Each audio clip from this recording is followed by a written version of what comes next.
नमस्कार, मी अविनाश जाधव, मनसे ठाणे पालघर जिल्हा अध्यक्ष। मी आज मीरा भाईंदर येथे आहे आणि सर्वच मराठी माणसांना माहिती आहे की मागच्या 8 दिवसापासून मीरा भाईंदरमध्ये ज्या काही गोष्टी चालू आहेत इथल्या भारतीय जनता पक्षाकडनं, त्यात मराठी माणसाला इथे दुय्यम स्थान देण्याचं काम चालू आहे आणि त्याच्या विरोधात उद्या मीरा भाईंदर येथे सकाळी 10 वाजता एका मोर्चाचं आयोजन केलेलं आहे। काही वेळापूर्वी माझी पत्रकार परिषद सुरू होती आणि पत्रकार परिषद सुरू असताना मला एक नोटीस आली आणि ती नोटीसमध्ये मी आणि शहर अध्यक्ष संदीप राणे आम्हाला दोघांना उद्या आज रात्री 12 वाजल्यापासून उद्या रात्री 12 वाजेपर्यंत मीरा भाईंदर येथे येण्यास बंदी आहे। मला माहीत नाही आहे सरकार मराठी माणसाच्या बाबतीत असं का करते। ज्या व्यापाऱ्यांनी मोर्चा काढला त्यांच्यावर कुठल्याही प्रकारचे गुन्हे झाले नाहीत, परंतु आम्ही मोर्चा काढायच्याच आधी आम्हाला घाबरवण्यात येतं आहे।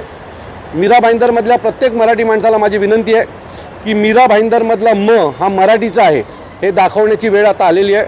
त्यामुळे मीरा भाईंदरमधल्या प्रत्येक मराठी माणसाने तुमचं अस्तित्व टिकवण्यासाठी आज या लोकांनी एक वातावरण तयार केलेलं आहे की मीरा भाईंदरमध्ये मराठी माणूस कमी आणि बाहेरची लोक जास्त आहेत। सो या सगळ्यांना उत्तर देण्यासाठी मीरा भाईंदरमधले जेवढे भूमिपुत्र आहेत, जे स्वतःला मराठी मानतात, जे मराठीवर प्रेम करतात, अशा प्रत्येक माणसांनी उद्याच्या मोर्चामध्ये सहभाग घेऊन कायमस्वरूपी मीरा भाईंदरमधल्या नेत्यांना दाखवून देऊया की मीरा भाईंदर देखील मराठी माणसाचं आहे।